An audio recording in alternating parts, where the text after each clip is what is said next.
जाता है। तो महिला, देखिए पर्यायवाची शब्द को पहले आप समझिए, ठीक है, कि पर्यायवाची शब्द क्या होता है, ठीक है ना। पर्यायवाची शब्द क्या होता है ये समझ लीजिए, या फिर किसी भी शब्द का पर्यायवाची शब्द आप आराम से लिख लीजिएगा, कोई दिक्कत नहीं होगा, ठीक है ना। तो पर्यायवाची शब्द का मतलब होता है इसका दूसरा नाम, इसका अन्य नाम, ठीक है।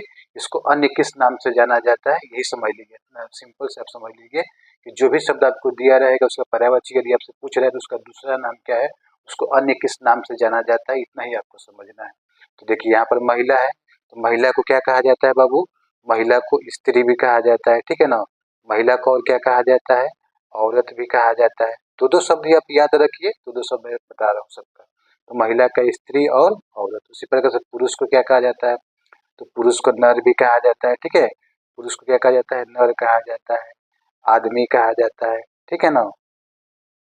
इसी प्रकार से देखिए फूल, तो फूल को कली कहा जाता है, सुमन कहा जाता है, और पुत्र, पुत्र को बेटा, नंदन, ठीक है। पुत्री को बेटी कहा जाता है, नंदनी कहा जाता है, ठीक है ना। आप लोग बिल्कुल समझ रहे हैं मैं क्या बता रहा हूँ, कि जो शब्द आपको दिया रहेगा उसका दूसरा नाम, उसको अन्य किस नाम से जाना जाता है, ठीक है ना। आग, तो आग का क्या होता है, आग का अनल होता है, पावक होता है, दहन होता है, ठीक है। लेकिन दो दो शब्द ही मैं सबका लिख रहा हूँ। देखिए अगला घर, तो घर को क्या कहा जाता है, घर को भवन भी कहा जाता है, ठीक है ना, सदन भी कहा जाता है, ठीक है। अब आगे आपका देखिए गाय है, तो गाय को सुरभि भी कहा जाता है, गो भी कहा जाता है, गौ भी कहा जाता है, बहुत सारा है इसका, ठीक है। अगला देखिए क्वेश्चन, अगला आपका है घोड़ा, तो घोड़ा को अश्व कहा जाता है और घोटक कहा जाता है, ठीक है ना। उसके बाद से बंदर, तो बंदर को कपी कहा जाता है, हरि कहा जाता है, ठीक है ना। देवता, देवता को भगवान कहा जाता है, ईश्वर कहा जाता है, प्रभु कहा जाता है, समझ रहे हैं आप लोग, बिल्कुल समझ रहे हैं कि जो ये शब्द दिया है उसका अन्य नाम, अन्य किस किस नाम से जाना जाता है, मैं बिल्कुल आपको समझा समझा के ये एक एक क्वेश्चन बता रहा हूँ, ठीक है। अगला देखिए क्या है, अगला है आपका दानव, तो दानव मतलब राक्षस, ठीक है ना, असुर, दैत्य, सब इसी को कहा जाता है।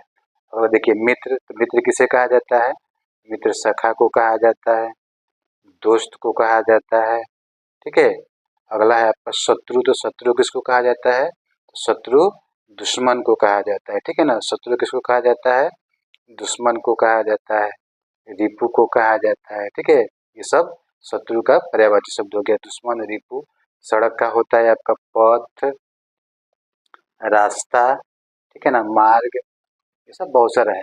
इस प्रकार से ये सभी आप लोग देख लिए प्रश्न, सबका दो दो शब्द मैं पर्यायवाची बताया हूँ, ठीक है। फिर से एक बार देख लीजिए, तो महिला का पर्यायवाची शब्द स्त्री और औरत, पुरुष का पर्यायवाची नर आदमी, फूल का कली सुमन, पुत्र का बेटा नंदन, पुत्री का बेटी नंदनी, आग का अनल पावक, घर का भवन सदन, गाय का सुरभि गो, घोड़ा का अश्वघोटक, बंदर का कपिहरी, देवता का भगवान ईश्वर, दानव का राक्षस असुर, मित्र का सखा दोस्त, शत्रु का दुश्मन रिपु, सड़क का पथ रास्ता, ठीक है।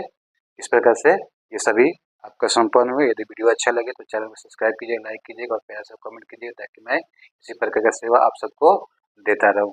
अगली वीडियो के लिए आप लोग हमारे चैनल पर बने रहिएगा। फिर मिलते हैं, तब तक के लिए धन्यवाद, thank you, take you care.